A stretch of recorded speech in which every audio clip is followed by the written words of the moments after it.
Fact number one, there is no question that Al-Qaeda fighters are part of the opposition forces attempting to overthrow Syria's government. Fact number two, the creation of Al-Qaeda wasn't Islamic fundamentalism. It was the CIA. The Mujahideen was created by the CIA to cause problems for the Soviets. Now, you might say that's crazy talk, right? Here's Secretary of State Hillary Clinton. To be fair, we had helped to create the problem we're now fighting. How? Because when the Soviet Union invaded Afghanistan, we had this brilliant idea that we were going to come to Pakistan and create a force of mujahideen, equip them with Stinger missiles and everything else to go after the Soviets inside Afghanistan.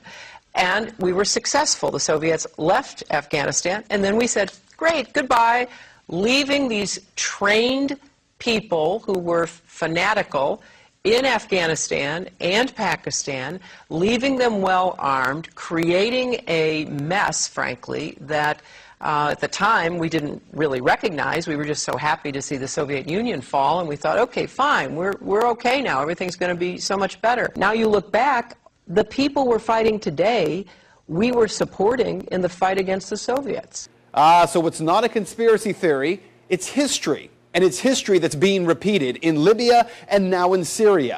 But there is a bigger problem here, one that every American should be questioning. We're fighting Al-Qaeda in Afghanistan, but we're also bombing Al-Qaeda targets in Pakistan and in Yemen. And as we do that, something occurs known as collateral damage. Hundreds of civilians in Yemen have been killed in just the first half of 2012 by U.S. airstrikes aimed at Al-Qaeda fighters. We also have a history of kind of moving in and out of Pakistan. I mean, let's remember here, the people we are fighting today, we funded 20 years ago. And we did it because we were locked in this struggle with the Soviet Union. They invaded Afghanistan, and we did not want to see them control Central Asia. And we went to work. And it was President Reagan, in partnership with the Congress, led by Democrats, who said, you know what, sounds like a pretty good idea. Let's go recruit these mujahideen, and let's get some to come from Saudi Arabia and other places, importing their Wahhabi brand of Islam so that we can go beat the Soviet Union. And guess what? They retreated. They lost billions of dollars, and it led to the collapse of the Soviet Union. So there's a very strong argument, which is, wasn't a bad investment to end the Soviet Union, but let's be careful what we sow because we will harvest. And we now are making up for a lot of lost time. So what you need to know tonight is heavy. Our government is bombing sites around the world in an ongoing war with Al-Qaeda. In Iraq, where Al-Qaeda had no presence before the U.S. war, Al-Qaeda is now thriving.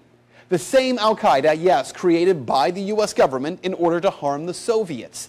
And today, at least 13,000 civilians in Afghanistan are dead as a result of that war with Al-Qaeda. So with all respect to Ms. Fitzgerald from the Irish Times, this is not propaganda. Rather, it is the question that every American should be demanding answers on from Congress and from this president. Why are we giving Al-Qaeda fighters money and weapons to overthrow yet another government in the Middle East? Today, our government claims they're freeing the people of Syria. Tomorrow, if history tells us anything, we will be killing and wounding civilians in airstrikes and then referring to them as collateral damage in a war with an enemy who we brought to power. جی ناظرین، یہ ہم نہیں کہہ رہے ہیں، یہ خود American کہہ رہے ہیں، اور ان کی وزیر خارجہ اور جو پریزیڈنشل کینڈیڈیٹ تھی وہ کہہ رہی ہیں. میرے پاس آج جو گیسٹ ہیں ان کا تعارف کراتے ہیں. شمشاد احمد صاحب، سابق سیکرٹری خارجہ، بہت بڑا نام.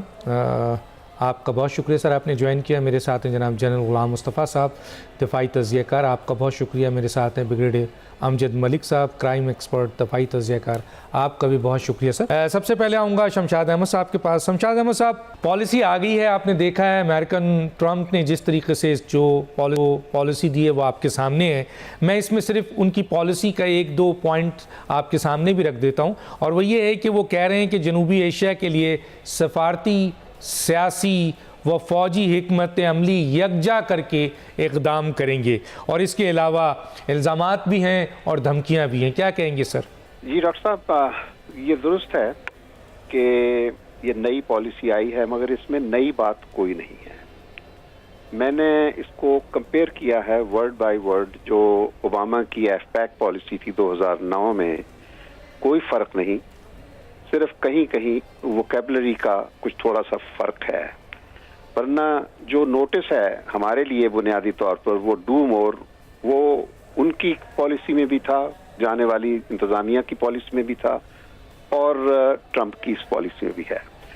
بہرحال ایک چیز ہمیں یاد رکھنی چاہیے کہ صدر بدلتے رہیں گے امریکہ میں، چاہے وہ ڈیموکریٹ ہوں یا ریپبلکن، لیکن جو بھی صدر ایک دفعہ منتخب ہو جائے، قطع نظر اس کے کہ وہ اپنے انتخابی کیمپین میں کیا کیا ہیں یا اپنے خیالات کا اظہار کرتے ہیں، جب وہ ایک دفعہ وائٹ ہاؤس میں آ جاتے ہیں تو پھر وہ ایک آواز سے بولتے ہیں امریکہ کے صدر کے طور پر، اور اس میں کوئی ڈیموکریٹ اور ریپبلکن کا لیبل یا فرق نہیں رہتا.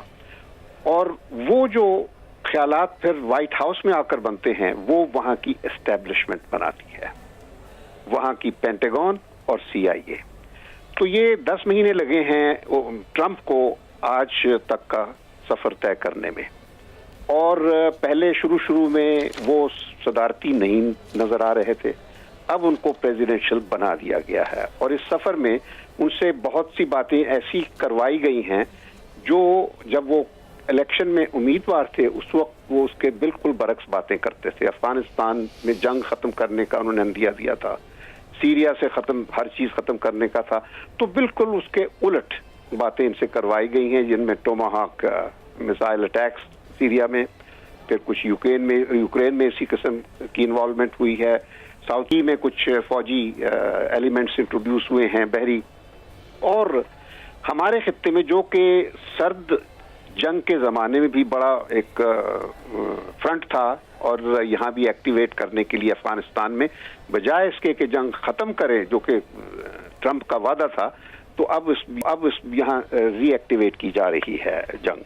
چلیے، امریکہ نے یہ افغانستان کی جنگ جیتی تو کبھی بھی نہیں تھی، اور اب بھی یہ ہے کہ جنگ جاری بھی رکھیں گے تو ان کو وکٹری، جو کہ اس نئی اسٹریٹجی کا آبجیکٹو نمبر 1 ہے، تو وہ ان کو وکٹری کبھی ملے گی نہیں افغانستان میں. کیونکہ اگر افغانستان کی ہسٹری کا ذرا بھی ادراک ہو کسی کو، تو ایک فورن ٹروپ بھی موجود جب تک رہے گا وہاں افغانستان میں، تو یہ وہاں پہ ریزسٹنس چلتی رہے گی. افغانز بہت غیور قوم ہیں، تو وہ بیرونی پریزنس کو کبھی ایکسیپٹ نہیں کریں گے.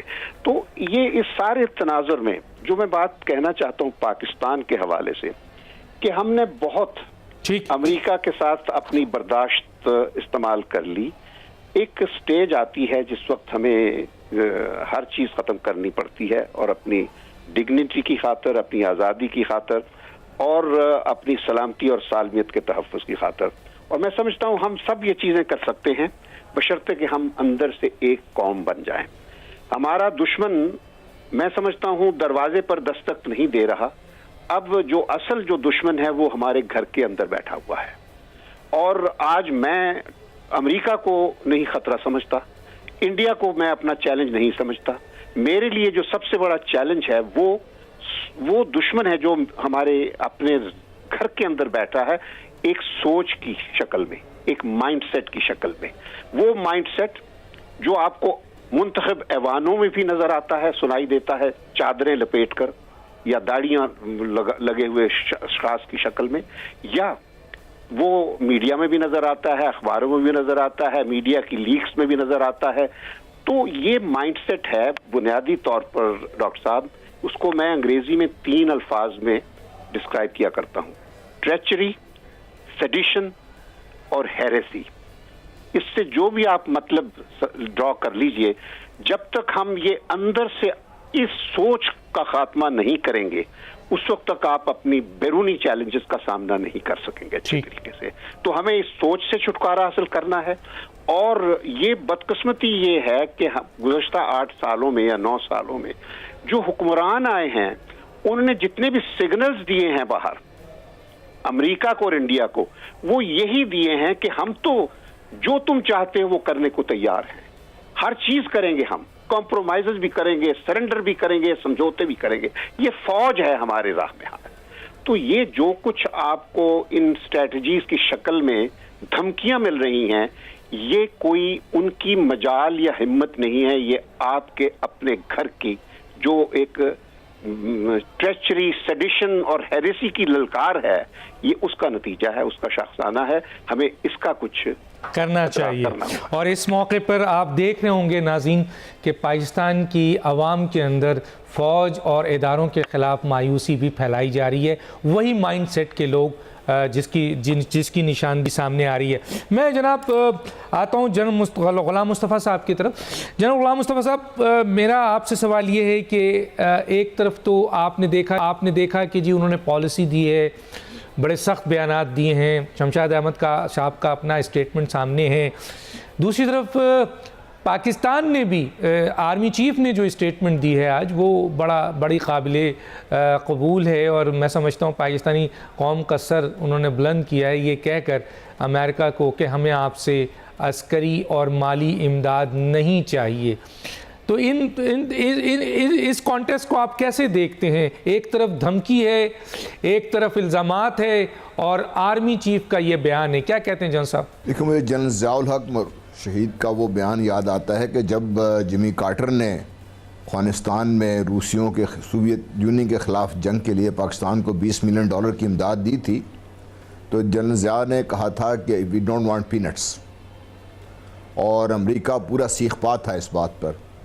اور آج جب جنرل باجوہ نے یہ بات کی کہ ہمیں امداد نہیں چاہیے, آپ صرف یہ غور کیجئے کہ پاکستان کر کیا رہا ہے. آپ صرف ہمارے ساتھ دیجئے, ہم انشاءاللہ دنیا ساری کی دہشت گردی کی جنگ یہاں سے پاکستان لڑ رہا ہے اور اس میں کامیابی بھی حاصل کر رہا ہے. یہ پاکستان کے لیے ایک بہت بڑا موقع بھی ہے, اور میں سمجھتا ہوں ہمارے لیے بہت بڑا فخر کا مقام بھی ہے کہ پاکستان تمام تر مخالفت کے باوجود, جن کو گلیوں میں, محلوں میں, چینلوں پر, اخباروں کی سطروں میں کبھی زیر لب, کبھی ٹنگ ان دا چیک, جس طریقے سے ہو سکتا تھا نشانہ بنایا گیا ہے, لیکن فوکسڈ ہمارے chief army staff, focused Pakistan army اپنے مشن پر الحمدللہ گامزن بھی ہے اور کامیاب بھی ہے. ٹرمپ نے جو بات کی ہے اس کے 2-3 پہلو ڈاکٹر شمشاد صاحب نے بہت بہترین طریقے سے بات کی. میں ایک اور بات کرنا چاہوں گا اس میں. ایک تو انہوں نے یہ کہا ہے کہ ٹائم باؤنڈ نہیں رکھیں گے. پہلے کہا جاتا تھا کہ ہم آج نکل جائیں گے, کل نکل جائیں گے.